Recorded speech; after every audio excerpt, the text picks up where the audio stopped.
avec le Crédit Mutuel, partenaire des grands événements sportifs.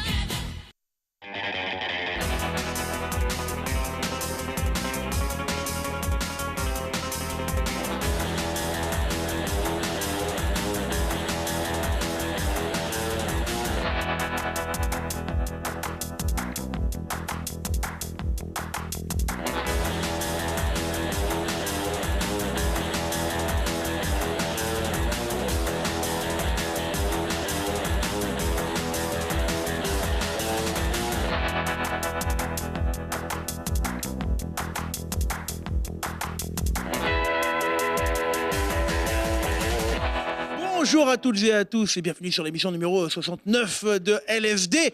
L'occasion pour moi de remercier tout de suite l'homme qui est à ma droite, qui est ici. Voilà, c'est notre nouveau stagiaire. Vous l'avez vu là, on adore les stagiaires chez LFD. Et là, on a Valentin. Ça va, Valentin?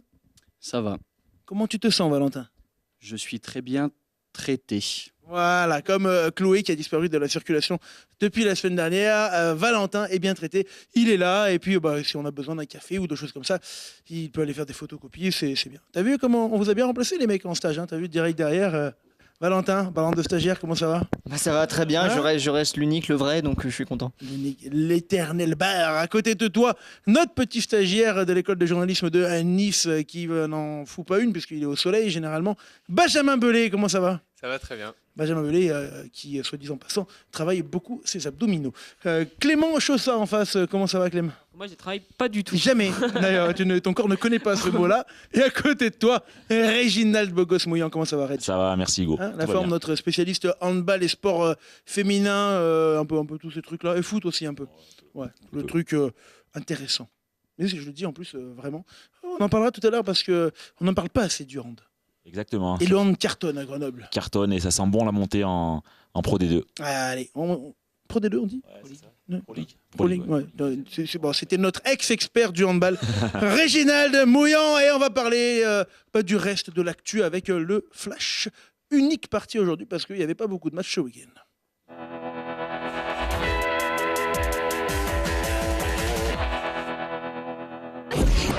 Bonsoir, oui, c'est vrai, on a fait bon boulot, comme on peut dire. Il était vraiment difficile parce que on savait que ça rien change si on perd, si on gagne. Il était vraiment difficile, mais quand même on a gagné, on fait bon boulot et c'est comme ça. Je voulais félicitations des deux côtés et c'est tout. On est assez satisfait là aujourd'hui, on est revenu un petit peu sur nos basiques là, c'est-à-dire des défenses à 55 points. Donc globalement c'est bien. On a aussi pu répondre à l'agressivité là, offensive là, de BCPI en mettant en plus 78 points de manière assez propre, donc ça fait plaisir de revoir un petit peu l'équipe comme ça. À la base j'ai eu un grave accident de la circulation en moto qui m'a valu une bonne année d'hôpital et beaucoup de rééducation. Et au cours de la rééducation, j'ai été obligé de faire de la musculation et ça ne s'est jamais arrêté. J'y ai pris goût et j'ai eu envie de travailler dans ce domaine et puis j'ai développé jusqu'à aujourd'hui. Au niveau des duels, on n'a pas fait ce qu'il fallait à mon goût, donc après on avait à cœur de marquer les premiers. Ça ne nous a pas réussi. Derrière, on encaisse, on a un penalty et puis derrière qui se concrétise par un but. C'est notre gardien qui se fait expulser, donc du coup ça change toute la donne du match. On essaye de revenir et après la mi-temps on encaisse malheureusement le deuxième but qui nous fait mal. Alors ce qui se passe aujourd'hui, c'est qu'on organise une collecte alimentaire avec la banque alimentaire.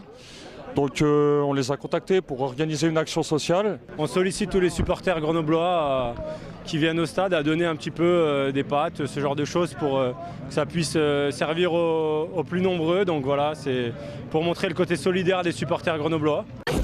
Grenoble. Ici c'est Grenoble. Grenoble. Ici c'est Grenoble. Ici c'est Grenoble. C'est Grenoble. Je pense qu'on a fait une bonne première mi-temps. On a même été plutôt dominateur sur la première mi-temps. On se fait concéder sur deux incursions adverses, on prend deux beaux buts. Voilà, ils ont fait vraiment preuve de réalisme et à partir de là, nous on pousse, on se découvre un petit peu et ils profitent des contres. Voilà, c'est une équipe avec des très bonnes individualités et leur victoire est logique et leur première place aussi.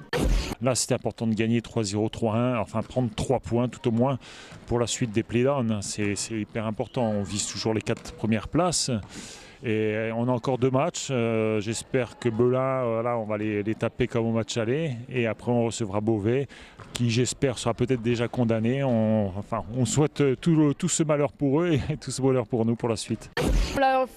Pour ma part, je l'ai vraiment ressenti parce que c'était vraiment intense comme bruit, comme encouragement. Et puis, on avait les petites de la zone sud-est qui étaient là et ça a fait vraiment beaucoup de bruit. Et ça nous a énormément porté. Puis c'était énorme comme ambiance. Alors je voudrais un moment solennel entre nous pour que Clément nous fasse une petite chanson. Ici c'est Grenoble, il nous l'a chanté toute la semaine. Clément, c'est ton moment. C'est The Flug, c'est ça? C'est ton moment. Ici c'est Grenoble. Ici c'est Grenoble, voilà. Ce moment de Malaise TV vous a été présenté par Mamie Dédé qui nous a offert d'ailleurs les bugnes et je la remercie pour ça. C'est le moment de parler de la perf du week-end.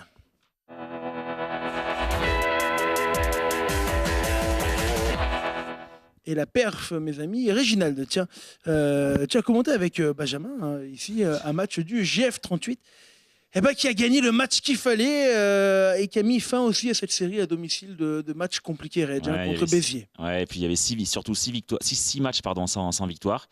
Et on a senti un GF38 un peu à 2 visages. C'est ce qu'on disait, qui était un peu timoré en première mi-temps, qui aurait pu rentrer à la mi-temps mené au score et qui en seconde période a inversé la tendance. Et c'est tant mieux. Qui est-ce qui a fait la différence sur ce match par rapport au match précédent ? Ce qui a fait la différence, c'est surtout en deuxième mi-temps le changement de dispositif tactique du GF38 qui est passé d'une défense à 4 à une défense à 3. Après, les Grenoblois sont revenus quand même avec plus d'envie. Ils gagnaient tous les duels, ils étaient plus présents et ils marquent sur penalty et sur coup franc, sur 2 coups de pied arrêtés. Beaucoup de penalty quand même pour Grenoble cette année. Qu'est-ce qui explique ça ? Est-ce que c'est parce que ils font beaucoup circuler le ballon dans les zones offensives avant de prendre les shoots Bon, ils en ont concédé aussi, des pénaltys généreux, ils en ont eu aussi contre eux. Ici, il a fait couler un peu d'encre ce pénalty. L'entraîneur de Béziers qui disait que c'est le public grenoblois qui a joué son rôle, qui a incité l'arbitre à siffler. Dans l'autre sens, il pense que l'arbitre n'aurait pas sifflé. Après, il est poussé dans la surface, Florian Sotoka, il tombe. C'est le jeu qui veut ça. Allez, comme ça. On va voir les images que vous nous avez rapportées de ce match de foot. On a bien construit notre match. Je pense qu'on a gagné la partie tactique aussi. J'avais décidé de jouer dans un certain système en première mi-temps et de le modifier à la mi-temps. Les joueurs étaient au courant, ils ont adhéré et on a réussi à gagner ce match qui était important. C'est la première des 5 finales qui nous restent à jouer. Il nous en reste 4 à nous de récupérer parce qu'il n'y a rien de fait. C'est un grand club avec des magnifiques supporters, un magnifique public qui joue parfaitement son rôle. J'aimerais avoir le même, je ne vous cache pas. Parce que quand on est à 0-0 dans cette situation, je pense que si c'est dans un stade classique du National où il y a un petit millier de spectateurs, je pense que quand Florian Sotoka tombe, l'arbitre siffle un 6 mètres, ce que 99% des arbitres ont sifflé. Pour moi, il y a péno parce que Malek joue bien le coup, il me la met en profondeur, je fais un bon contrôle et après au moment où je veux centrer ou tirer, le joueur me pousse, donc j'allais avoir le ballon. On revient du stade des Alpes, GF38, c'est 6-0. Ouais, c'est le single préféré de Clément. Il nous a bassiné toute la semaine avec. Mon cher Clément, classement, ça donne quoi? Le GF, ils en sont où de cette course aux 2 premières places? Le GF38 a fait une bonne opération parce qu'ils ont peut-être éliminé un prétendant à la montée. C'est le Red Star qui a encore fait une bonne opération en gagnant ce week-end, qui a 48 points. Derrière, le GF38 a été à 45, à égalité de points avec Rodez, mais Rodez qui a un match d'avance. Alors Reg, éternel optimiste, ça va monter ou pas le GF? Ça va monter, j'espère. J'espère que ça monte. Après, il y a un match important à Chambly. Et là, ça s'annonce compliqué. Et oui, en plus, je crois que ça a chauffé entre les dirigeants de... Enfin, ça a chauffé. Il y a eu une petite passe d'armes médiatique entre les dirigeants de Chambly et ceux de Grenoble. Oui, parce que Chambly joue sa demi-finale de Coupe de France cette semaine et voulait retarder le match de championnat qui est prévu vendredi entre GF38 et Chambly. Et du coup, les dirigeants grenoblois qui ont refusé de décaler ce match car pour eux, l'enjeu de monter en Ligue 2 est plus important. Et du coup, il y a eu une petite passe d'armes entre les 2 dirigeants. Ok, écoutez, c'est parfait. C'est le temps pour moi de passer aux images de la semaine. Les images rapportées par nos photographes avec notamment ce titre, Clem, de l'équipe de France de hockey féminin. Et oui, avec plusieurs Iséroises dans cette équipe. On a notamment vu Chloé Aurard, Athéna Locatelli ou encore la gardienne Caroline Baldin et Caroline Lambert. Donc cette équipe de France monte dans l'élite du hockey français à Vaujany. Avec les Centaures qui ont cartonné un Reg également ce week-end. Oui, qui sont défaits des aigles, il me semble. Non, des dauphins, je crois. Dauphins. Val, c'est ça. De Chambéry, pardon. Ouais. Les Dauphins de Nice, tout à fait. De Nice. Autant pour moi. Les Centaures qui les ont piétinés 69-0. 69-0 pour le LFD Mike 69 et le BCTM qui est en pleine forme. On va parler très très rapidement du BCTM parce que une semaine cruciale s'annonce pour les Mélano-Tronchoises de Mike Corté. Elles sont qualifiées pour les playoffs, donc elles vont monter. Elles vont jouer en tout cas la montée en Ligue 2 et surtout vendredi elles joueront Clem Val le titre du vainqueur de la Coupe de France. C'est quand même incroyable cette saison. Oui, elle est incroyable et donc le premier vrai objectif là, ce sera la finale du Trophée Coupe de France vendredi. Donc c'est pour ça qu'il y avait beaucoup de joueuses au repos avant de commencer les playoffs où elles seront leaders avant les premières rencontres où elles se déplaceront à la Glacerie pour le premier Allez, match. on va faire le point sur le rugby à une journée de la fin. Le Money Time, c'est maintenant, c'est la chronique de l'FD.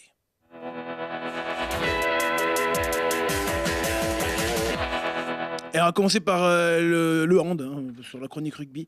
C'est logique, parce que Réginald, tu voulais absolument, et à juste titre, qu'on parle du GSMH GUC. Ouais, le GSMH GUC qui continue son sans faute, qui s'est imposé pour la 6e fois en 6 matchs dans ses playoffs. Et qui caracole en tête de cette poule de promotion. Exactement, donc là, a priori, ce sont les Strasbourgeois et les Martinero grenoblois qui iront en Pro League. Il faut quoi, une victoire encore à Grenoble ? Il faut un peu plus que ça, mais ils vont jouer 4 fois à domicile sur la phase retour et 2 fois à l'extérieur, sachant qu'ils n'ont pas perdu un seul match de championnat sur la phase régulière à la maison. Ça serait vraiment... Ils chuteraient de haut s'ils ne montaient pas. Bon, c'est l'année quand même du hand. Ça fait quand même 2-3 ans qu'ils titillent comme cette montée mais cette année, ils sont armés pour monter, ils ont les éléments pour, ils ont l'état d'esprit pour. Donc cette année, c'est la bonne. Il faudra quand même travailler après sur cette D2 dans un gymnase quand même qui n'est pas adapté pour le hand de ce niveau. Un Neruda, c'est quand même juste. Ouais, il faudra se poser la question peut-être de voir ailleurs peut-être pour grandir un peu plus. En fédéral 1, mon cher Clément, c'est Vienne qui fait pour l'instant une saison incroyable. Incroyable, les Viennois qui viennent de monter. Et c'est vrai que cette dernière journée elle va être aussi incroyable. Vienne qui se déplacera à Agde.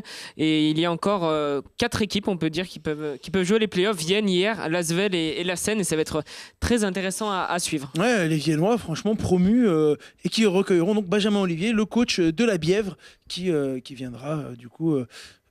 s'occuper des avants. C'est vrai que Vienne a fait un recrutement quand même hyper intelligent. On avait vu Albin Louchard, on avait vu Sylvain Vernissa. Cette équipe de Vienne, elle est parée pour pourquoi pas viser beaucoup plus haut. On a vu qu'elles ont gagné notamment contre les 2 premiers du championnat qui sont notamment Mâcon. Et c'est vrai que cette équipe de Vienne peut peut-être aller viser le titre. En fait 2, là ça va titiller aussi sévère puisque Voiron, on ne sait pas s'ils auront 67 ou 57 points selon la sanction de la DNACG.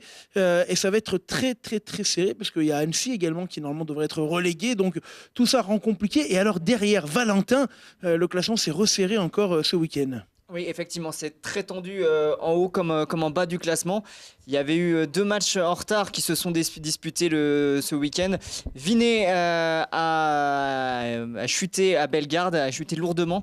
Et Bellegarde, ça ne fait pas les affaires du coup de la Bièvre puisque Bellegarde est passé devant la Bièvre. Villefranche, heureusement, pour les Castors a perdu contre Annecy, mais pour la Bièvre il y aura ce dernier match contre Villefranche pour le match de la peur et de la survie. Je veux bien, si la régie m'entend, qu'on revoie le classement parce qu'il y a quand même 5 équipes Clem en 2 points au fond du classement entre Saint-Savin et Villefranche. Oui, mais là on peut se dire que même Bellegarde est maintenu dans ce championnat parce qu'il va y avoir la Bièvre Villefranche qui va se jouer. Et donc Bellegarde peut se maintenir donc en Fédéral 2 et c'est vrai que ce Villefranche-la Bièvre va être très très intéressant. À moins d'un match nul. Ouais. S'il y a un match nul, il y a 5 équipes qui se tiennent encore, qui ne sont pas encore sauvées. Ah ouais, alors ça serait quand même tout.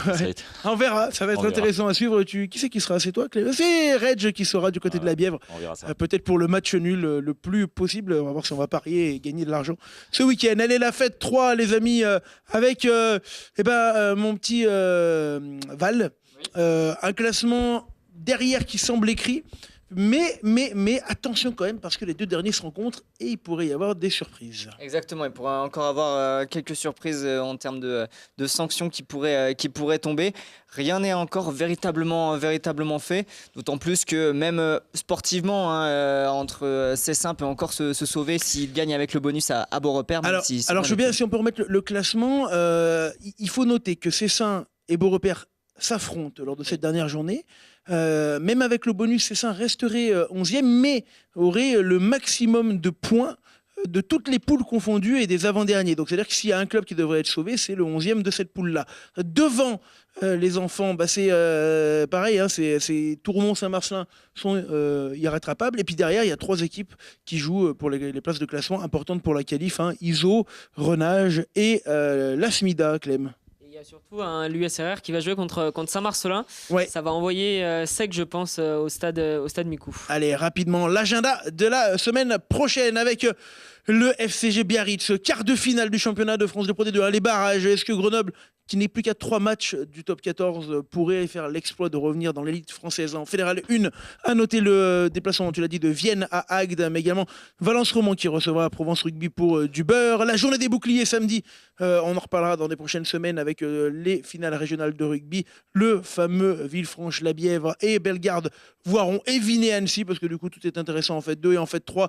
Les 2 ponts contre le RCVT pour probablement le dernier match de Tony Testa à la tête de Pont de Clé. La suite avec du foot et du basket.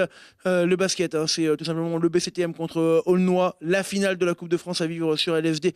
Bien entendu, Grenoble à Chambly. Ça va, à mon avis, crisper un petit peu sur cette rencontre. À noter aussi Lyon-La Duchère, la réserve, qui recevra nos amis échirolois en handball. Bourg-de-Péage recevra Toulon. Et le derby entre Grenoble et Valence. On termine avec le dessin de la semaine de notre ami Jeff Germs, de son nom. C'est Michel Martinez qui, étonné de la rumeur Arnaud Hegui à l'USAP, alors que Arnaud Hegui devait terminer sa saison. Un petit mot quand même, Val, là-dessus. Une année qui s'annonce cyclique au FCG avec énormément de départs quand même. Énormément de départs, notamment on pense au plus charismatique Nigel Hunt qui est là depuis un bon moment, qui avait connu la montée en top 14 avec le FCG. Oui, le FCG qui va basculer de plein pied dans son projet 2020, où ils veulent avoir au moins la moitié de leur effectif formé au club. Voilà, on va voir maintenant si ça va être couronné de succès ou pas. Allez, on va parler un petit peu du FCG justement avec Emeline Gros qui nous attend la régie là, et qui va venir pour la deuxième partie. On va rappeler notre stagiaire Valentin là, qui est allé se cacher, mais il a encore plein d'autres atouts dans sa manche. On se retrouve juste après la pub.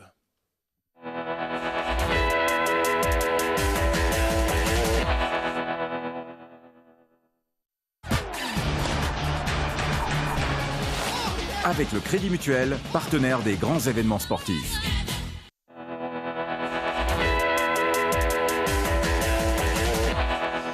Retour sur le plateau de LFD Le Mag numéro 69 avec notre invitée du jour, Emeline Gros, joueuse du FCG Rugby Amazon, Rugby Alpes Isère, enfin des Amazones quoi. Ouais, c'est ça, bonjour. Ça va, Emeline? Ouais, super, merci. Heureux de t'avoir à nos côtés, Emeline. Ça fait quelques semaines déjà qu'on essayait de t'attraper comme ça. Joueuse internationale française, faut-il le rappeler. Toujours sur le plateau, avec moi, mon cher Clément Chaussat, qui a mal au dos. Ça va, Clem? Exactement, j'ai mal au dos. Comme par hasard, t'as mal au dos le jour où t'es en week-end. Donc, plus de jours de repos. Et Réginald Bogos Mouillant. Comment il va, mon Réginald? Merci, c'est trop d'honneur, c'est gentil. Ça va, merci. Notre crooner un petit peu de... J'adore ta coupe de cheveux. C'est vrai. Franchement, j'adore ta coupe de cheveux. Tu vois, tu t'es beaucoup recoiffé, faut dire, avant l'émission. Ça va, Reg? Ça va, merci. Voilà, Reg qui suit beaucoup les Amazones. Toujours avec nous également, le jeune Valentin. Ça va, Valentin? Très bien. Je développe mes compétences, comme vous pouvez le voir. Qui est également notre petit bisu aujourd'hui, et qui animera avec son drapeau, comme vous l'avez vu tout à l'heure. Puis il y a plein d'autres missions sur lesquelles il est particulièrement efficace. Alors, Emeline Gros, c'est l'heure de la mise au banc, les amis. La mise au banc d'Emeline.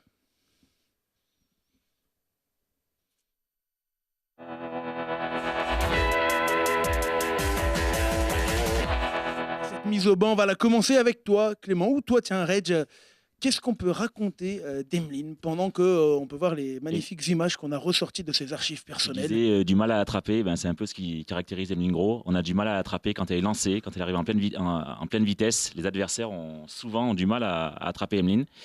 Et j'ai en mémoire cette petite anecdote, on va rentrer dans le vif du sujet, c'était contre La Valette, Emeline. Est-ce que c'est ton plus bel essai? Un essai où tu reviens d'un carton jaune, il me semble. Alors attends, Red, parce que Red, il veut toujours aller au moment chaud tout de suite. Et ça, c'est. D'où tu viens d'abord, Emeline? Parce qu'on oublie quelque chose, c'est que Emeline, c'est la fan numéro 1 de LSD. Elle vient du CAM. La CAM, LSD. On a fait le rapprochement, les amis. D'accord. Non, ouais, mais attends, mais Tiré par les cheveux. Ça se réfléchit. Donc, attends. Reg, si je peux me permettre, avant que tu nous donnes ce souvenir qui fait encore fantasmer l'esprit sportif de Réginald sur tes essais. Impressionnant. Tu viens du CAM, donc tu n'es pas une Iséroise à la base. Non, moi je suis une Mauriennaise de base. Une Mauriennaise. J'ai été licenciée au CAM. En gros, j'ai fait une année de rugby quand j'avais 7 ans. Donc je suis partie sur les traces de mon frère. J'ai fait une année là-bas. Et après, j'ai arrêté pour raisons, on va dire, sportives et parce que je faisais de la musique à côté. Donc je devais choisir un sport.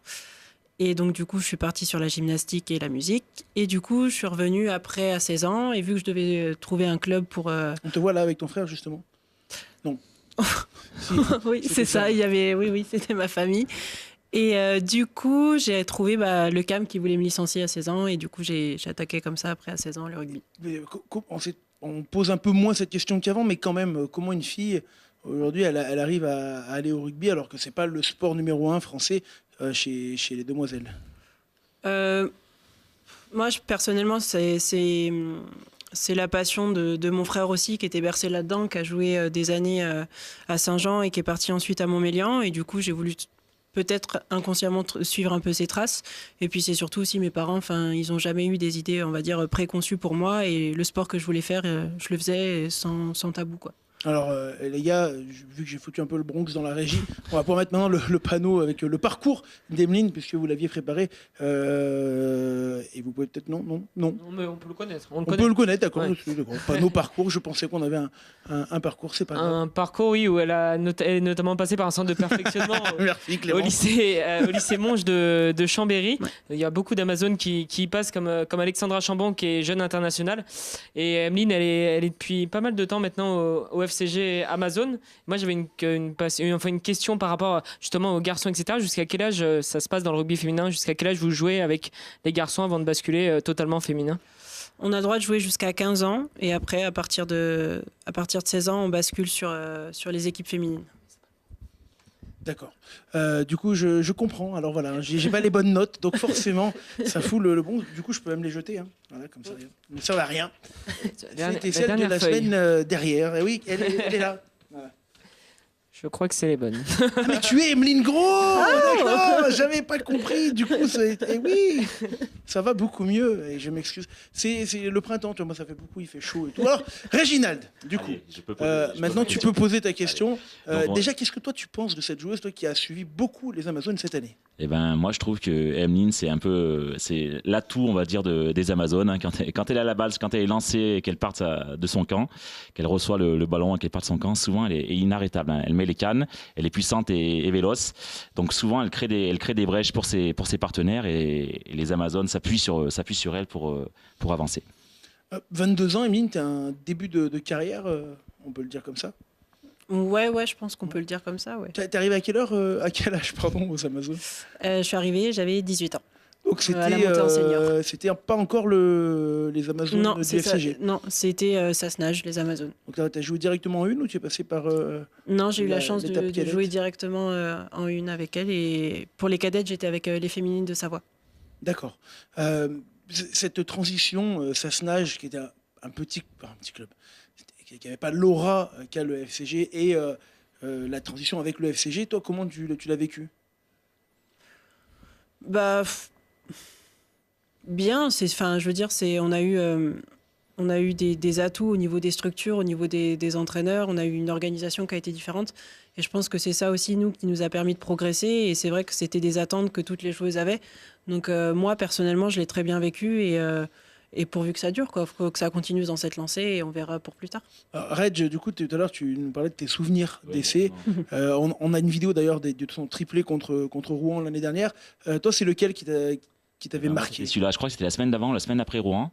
Et peut-être la semaine d'avant, c'était contre la Valette. Et en fait, Emeline qui reçoit un carton jaune, il me semble, donc elle sort. C'était un peu tendu, c'était un peu chaud. C'était un derby, on va dire. Ouais.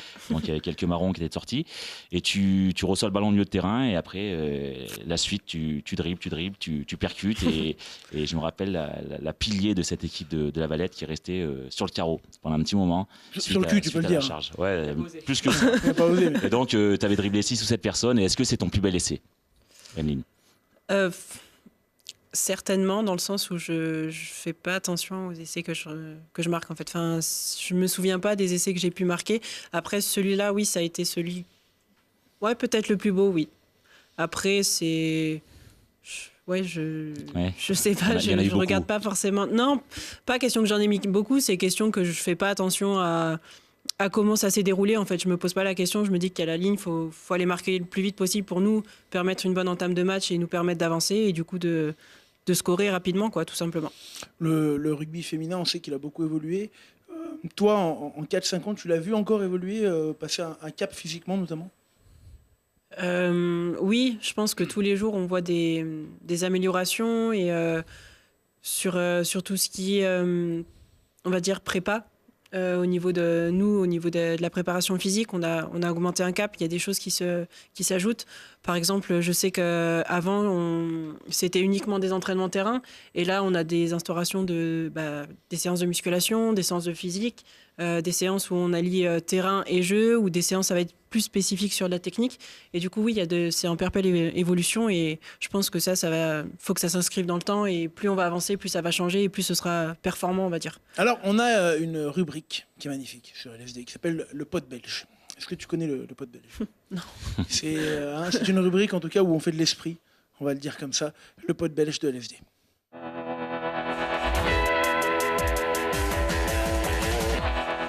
Premier pot belge pour toi, Emeline. Première question. Quelle est la différence entre une tutute bolide et une tutute mobile?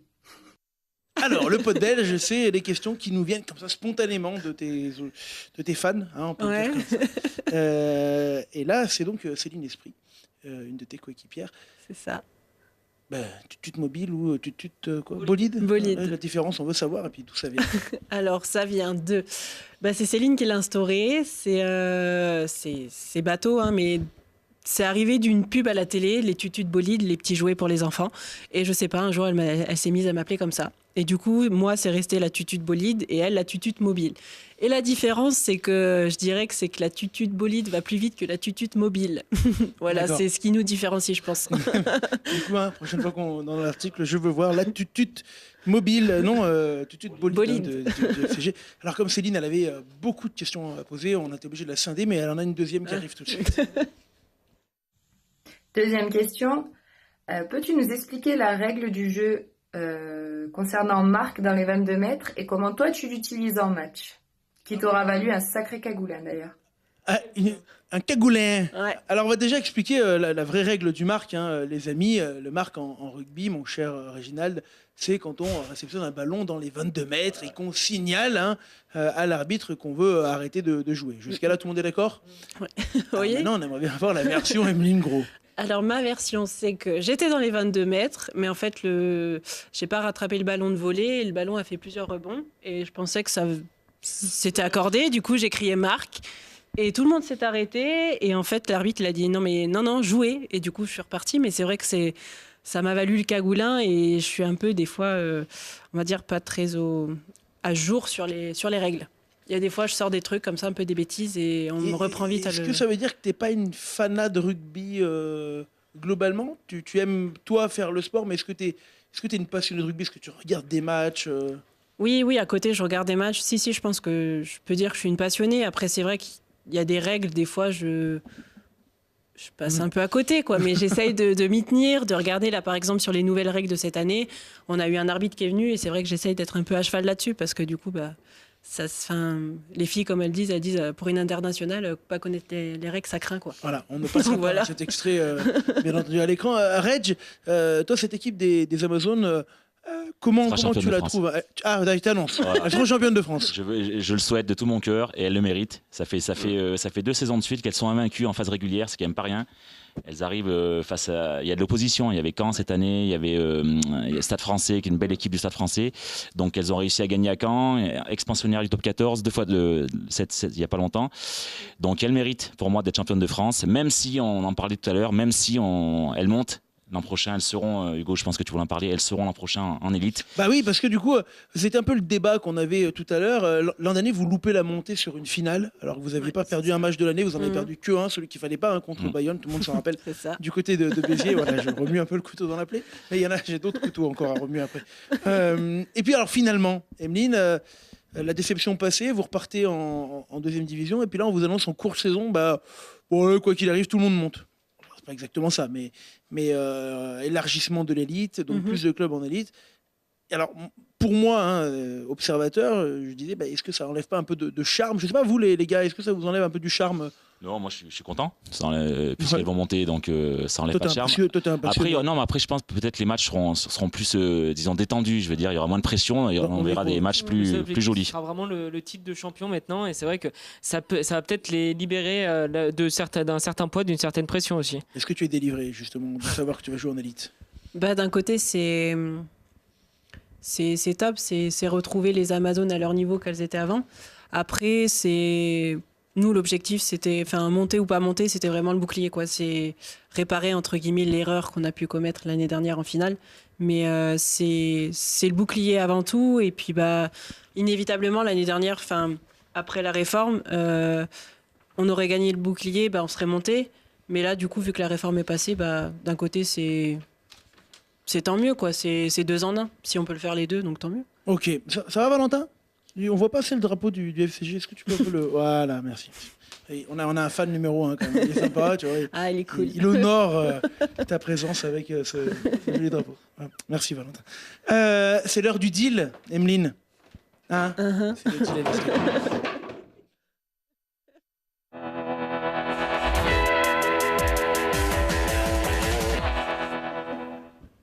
Et les stagiaires, ce sont des boulets. Va me chercher un petit café, s'il te plaît. Valentin, merci. Tu vois, voilà, là-bas. Personne veut un café? Non? Sans sucre, hein. Oui, merci. Voilà, on aime traiter nos stagiaires avec dignité chez LSD. Le deal, Emeline, c'est des questions. Ce sont des questions. Choix simple, pas le droit de réfléchir et réponse directe. Est-ce que tu es prête? Allez, go. Allez, c'est parti. Attention, Savoie, Haute-Savoie? Savoie. Savoie-Isère? Savoie. Merci. FCG ou Sassenage? FCG. Ah oui, d'accord. Pellors ou Hérault? Pellors. Romane Ménager ou Safi Ndiaye? Safi. On expliquera un petit peu après, c'est Clem, bien entendu. Une sélection en équipe de France ou une montée avec les Amazones, finalement, c'est quoi le mieux? La montée. Un essai en équipe de France ou être championne de France et lever le bouclier? Lever le bouclier. Ok, alors lever le bouclier avec les Amazones ou jouer contre les All Blacks sur un double test match à l'automne? Le bouclier. Ok, soigneuse ou soignée?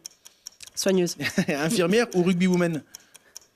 Infirmière. D'accord. Donc c'est là que quand il y a quelqu'un qui tombe, c'est toi qui... Mais deal validé. Déjà, je valide le deal. Est-ce que c'est toi qui vas soigner un petit peu? T'as jamais la tentation, quand il y a un peu de sang, tu dis, j'arrive et tout? Je regarde, mais dans le sens... Après, je suis encore en études et je sais que dans l'équipe, il y a déjà une infirmière, donc je lui laisse ce rôle-là, quoi. Puis il y a des soigneurs pour ça. Tu sais qu'on avait des potes belges. Tu as mon café? Ah ben, c'est parfait. Merci. Merci beaucoup. Sans sucre, comme oui, parfait. Merci. Tu peux retourner porter le drapeau, s'il te plaît, Valentin? Prends une pause. Ouais. Petit café, hein. Je pensais avoir mon mug, hein, mais c'est pas grave. Emeline, c'est le tour d'un nouveau pote belge qui va arriver. Et ensuite, toi qui adores chanter, j'aimerais que tu montres tes talents de chanteuse sur le plateau. Je commence, tu finis. 98, 99, 100... Allez, à toi de jouer. Non, c'est pas cool. Ah bah je sais pas, mais j'ai pas reconnu la chanson moi. Sans mon cul comme il sent bon, mon cul comme il sent bon, mon cul comme il sent bon. Dédicace à Émilie.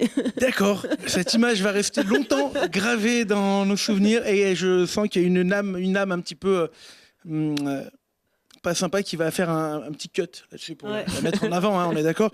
Bien entendu. Allez, on enchaîne avec un nouveau pote belge parce que je sais pas, les gens ont spontanément beaucoup de choses à te poser comme question, Emeline. Coucou Emeline, toi qui es international, peux-tu nous dire ce qu'est le tournoi Destination? Le tournoi Destination, je connais le tournoi des 6 stations, c'est quoi celui-là?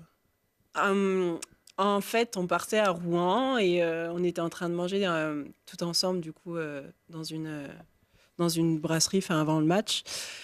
Et ma langue a fourché et au lieu de dire les 6 nations, j'ai dit les destinations. Et c'est vrai qu'avant de connaître vraiment le tournoi, je pensais vraiment que c'était les destinations. Voilà. Et du coup, voilà. C'est comme le marque, quoi. Ouais, voilà, c'est exactement. Mais oui, mais ça m'arrive souvent des choses comme ça. Et tu jouais pour jouer, hein, en fait. Vraiment, ouais, mais oui, je me. La règle, tout ce qui va autour.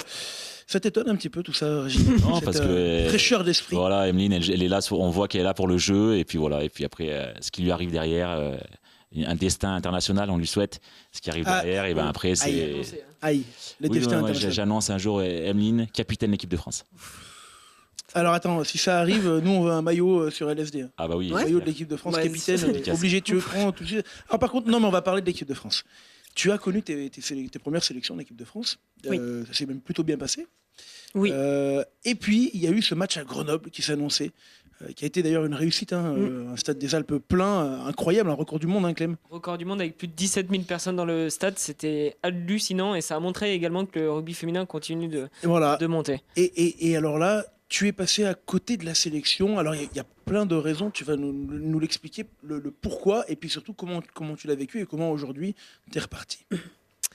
Alors le pourquoi, c'est les raisons qui m'ont été données, c'est que au jour d'aujourd'hui, je suis la moins bonne des 3e lignes qui ont été appelées et que j'ai encore à travailler dessus, que je suis jeune, que voilà, faut que je travaille un peu sur des imperfections et du coup pour pouvoir prétendre au niveau des autres filles, tout simplement. Après, comment je l'ai vécu, le jour où on l'annonce, c'est très dur parce d'un côté, on pense faire partie du groupe et surtout côtoyer un peu ce que c'est un grand championnat aussi, international. Après, avec du recul, on se dit faut continuer à travailler, faut pas perdre espoir. Et puis ça, moi, personnellement, ça m'a donné double envie de me dépasser, ouais. Voilà, l'équipe de France reste un objectif prioritaire. Oui. Donc toi, tu la vois capitaine. Clément, un petit avis là-dessus? Marquer un essai en finale de Coupe du Monde.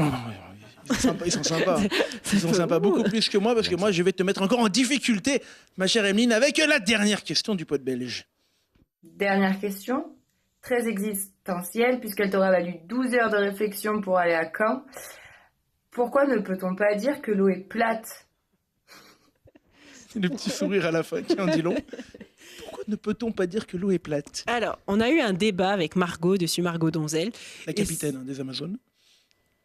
L'ex-capitaine. Oui, qu'on avait reçu sur mais sur oui, le plateau. mais et en fait, c'est vrai qu'on rigolait là-dessus et je comprenais pas pourquoi on appelait ça de l'eau plate. De l'eau gazeuse, je veux bien, parce qu'il y a des bulles, mais de l'eau plate, c'était pas plat. Et du coup, on a eu tout un débat là-dessus. Alors, 12 heures, faut pas exagérer, mais ça a bien pris une grande partie du voyage pour. Je sais pas vous, les gars, mais franchement, entre l'eau plate, les 6 destinations, on sent qu'Emeline, c'est un petit peu le. Voilà, mais il en faut toujours. Il faut toujours. Le boulet, ouais, on va dire ça comme ça. C'est le Gaston Lagaffe des Amazones. Est-ce que tu suis un peu le sport local? Oui, je regarde un petit peu, ouais. C'est vrai? Eh bien, on va te tester tout de suite. On va tester tes connaissances. C'est l'heure du C2F.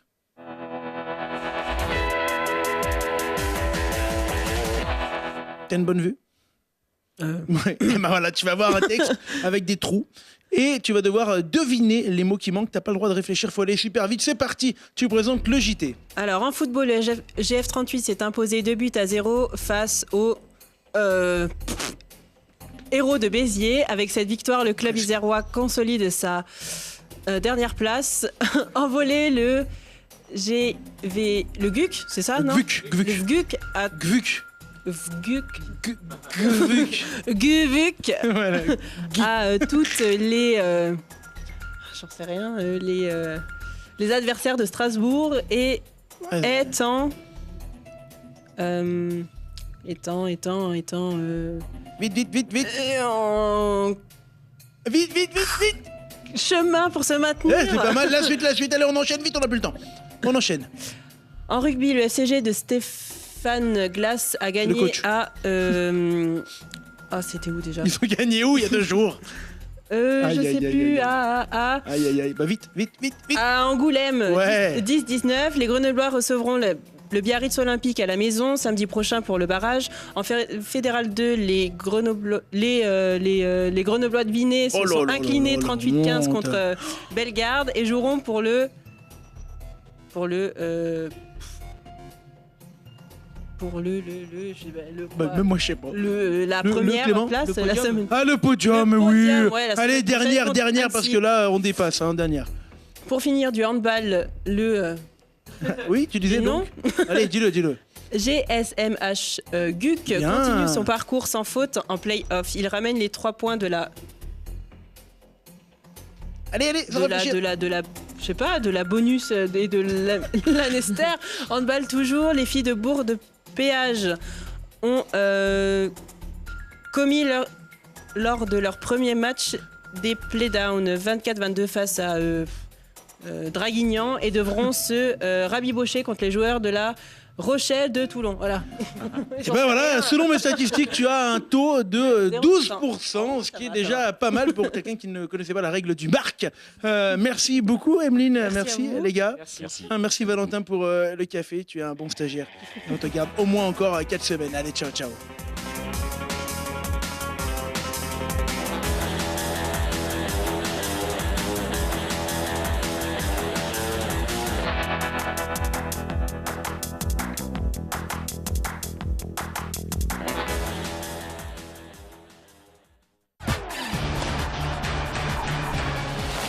Avec le Crédit Mutuel, partenaire des grands événements sportifs.